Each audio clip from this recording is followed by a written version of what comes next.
अस्सलाम वालेकुम नाज़रीन, लाहौरी फ़ास्ट फ़ूड में खुशामदीद। उम्मीद है कि आप बिल्कुल ठीक-ठाक होंगे। अल्लाह ताला आपको अपने हिफ्ज़-ओ-अमान में रखे। तो नाज़रीन, आज हम बनाने जा रहे हैं गाजर का हलवा। बिल्कुल ऑथेंटिक स्टाइल में गाजर का हलवा बनाएँगे। तो इसके लिए गाजरें ली हैं 1.5 किलो गाजरें ली हैं। साफ़-सुथरी आपने इस तरह की गाजरें लेनी है। मतलब कि ज़्यादा छोटी नहीं लेनी, वो क्या होता है कि कद्दूकस करने में थोड़ा-सा मसला होता है। बाकी ये पकी हुई नहीं होनी चाहिए, मतलब कि अगर बहुत ज़्यादा हार्ड होंगी तो भी आपका हलवा अच्छा नहीं बनेगा। तो इन्हें हमने जो है ना ऊपर से छील लेना है, मतलब कि हल्की-हल्की इसकी जो स्किन है वो रिमूव कर लेनी है। तो स्किन रिमूव करने के बाद इसे हमने एक मर्तबा धो लेना है। कद्दूकस करने के बाद चाहे आप ना धोएँ, मगर जब आप इसकी स्किन रिमूव करें उस वक़्त इसे आप एक दफ़ा वॉश कर लें। वॉश करने के बाद इसे जो है ना हमने कद्दूकस कर लेना है। कद्दूकस आप चाहे तो चॉपर मशीन में कर लें, या फिर आप जो मैनुअल हाथ वाली होती है उससे भी कर सकते हैं।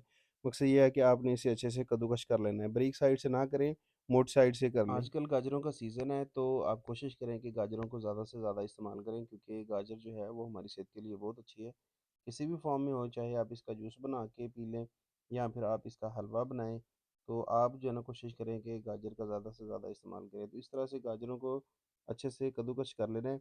इसके बाद यहाँ पे मैंने 1.5 किलो दूध लिया है। 1.5 किलो गाजरें थी मेरे पास, और इसके लिए 1.5 किलो ही दूध लिया है। दूध को हमने अच्छे से पकाना है, मतलब कि जब इसके 2 हिस्से खुश्क हो जाएँगे, 1.5 किलो से आधा किलो रह जाएगा, तब तक हमने इसे हाई फ्लेम पे पकाना है। तो ये तकरीबन 15 से 20 मिनट लगेंगे, थोड़ा-सा प्रोसेस इसका लंबा है, मगर इसमें आपकी मेहनत जो है ना कम लगेगी।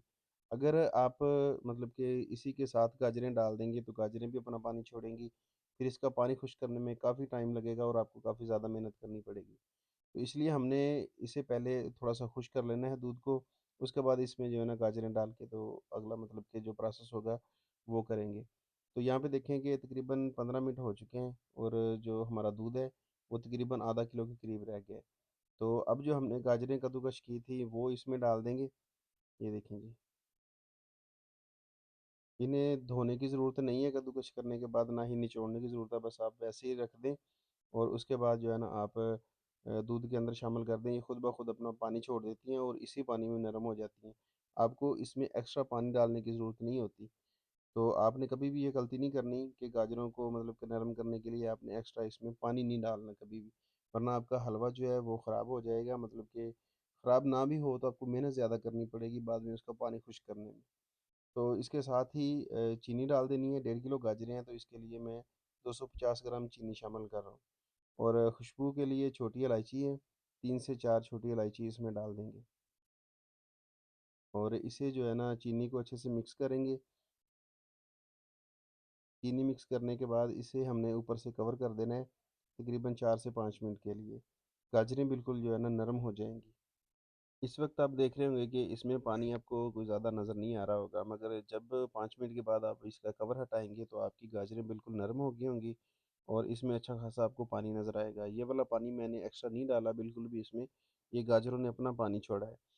तो गाजरें हमारी नरम हो चुकी हैं, अब इसे हमने खुला छोड़ के पकाना है ताकि इसका पानी खुश्क हो जाए, और फ्लेम थोड़ा-सा हाई कर देंगे ताकि इसका पानी जो है ना जल्द खुश्क हो। गाजर हलवे का मज़ा ही तब आता है कि इसमें पानी नहीं होना चाहिए, मतलब क्या, इसमें मॉइस्चर बहुत कम होना चाहिए। तो इसे जो है ना हाई फ्लेम पे हमने तकरीबन 5 से 6 मिनट पकाना है। तो यहाँ पे देखें कि जो पानी है वो काफ़ी हद तक जो है ना खुश्क हो चुका है। अब इसमें शामिल करना है जी घी। मेरे पास देसी घी है, अगर आपके पास देसी घी है तो ठीक है, वरना आप जो है ना डालडा घी भी इस्तेमाल कर सकते हैं। तकरीबन 2 चम्मच इसमें डाल देंगे। इस तरह से हलवे को साइडों पे जो है ना थोड़ा-थोड़ा सा करके सेंटर में इसकी जगह बनाएँगे, ताकि पहले जो घी है वो अच्छे से गर्म हो जाए। जब घी गर्म हो जाएगा तो फिर जो है ना आपने इस हलवे को इसमें फ्राई करना है। जब आप इसे घी के अंदर फ्राई करेंगे तो बाकी का इसमें जो पानी होगा थोड़ा बहुत वो भी जो है ना मतलब कि खुश्क हो जाएगा। तो इस तरह से जब आपका घी अच्छे से गर्म हो जाएगा तो फिर आपने जो है ना बाकी का हलवा भी इसमें मिक्स करना है, और इसे जो है ना अच्छे से फ्राई कर लेना है। घी वाला प्रोसेस लाज़मी है। घी अगर आपके पास देसी नहीं भी है तो आप जो है ना इसमें डालडा डाल घी डाल लें। गाजर का हलवा काफ़ी तरीक़ों से बनाया जाता है। अगर आप डायरेक्ट मतलब कि खोए से बनाना चाहते हैं तो आपने क्या करना है कि कद्दूकस की हुई गाजरें कढ़ाई में डालनी है, और 1 कप उसमें दूध डाल लें या पानी डाल लें।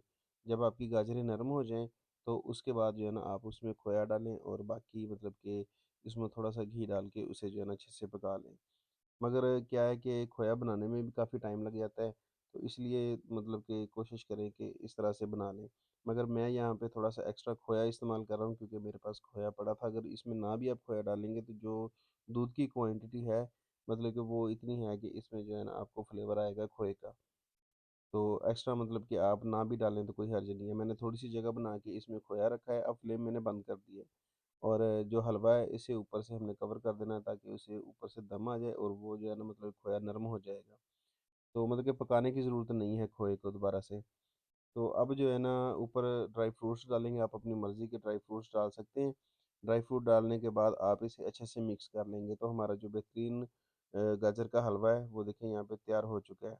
और अब इसे डिश आउट करेंगे और गार्निश करेंगे ड्राई फ्रूट्स और खोए के साथ।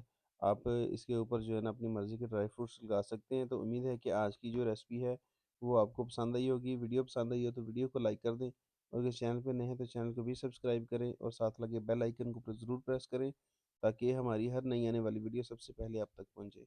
तो मिलते हैं बहुत जल्द एक नई वीडियो में एक नई रेसिपी के साथ, तब तक के लिए अल्लाह हाफिज़।